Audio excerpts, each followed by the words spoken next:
un momento orrendo e il popolo palestinese sta vivendo una situazione, quello che viene insomma definito come un crimine contro l'umanità, e quindi ci sarà una manifestazione, ad esempio durante la mostra del cinema, giustamente perché tutti i fari stanno qua, l'attenzione sta qui, io con molto piacere parteciperò. Eccola, la conduttrice della 82esima Mostra Internazionale d'Arte Cinematografica di Venezia, come previsto arriva sulla Darsena dell'Excelsior accompagnata dal direttore del festival Alberto Barbera. È il primo anno in cui il festival non avrà una madrina ma una conduttrice, quindi sei la donna della svolta, come ti appresterai a questo ruolo?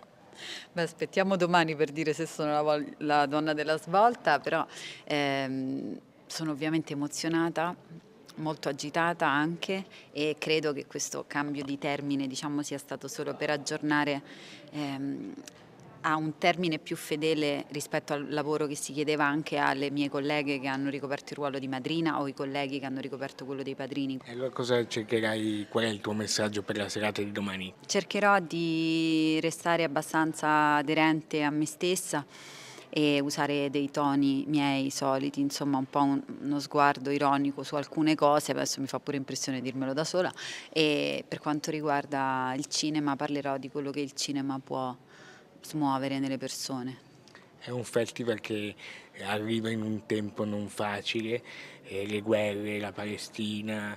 Beh, il mio pensiero è che stare qua ovviamente in questo durante la mostra, no, in cui si celebra la bellezza, l'incontro, anche la parte glamour, no, più leggera, è un po' un cortocircuito in questo momento. Credo che l'arte debba sempre anche dialogare col presente, e quindi si troverà il modo di far coesistere entrambe le situazioni, non si possono ignorare. Il sogno per il futuro, in realtà sto cercando di godermi questo momento, pensare alle cose che sono andate bene, poi vedremo. E saluto molto affettuosamente i telespettatori di Media Nord Est.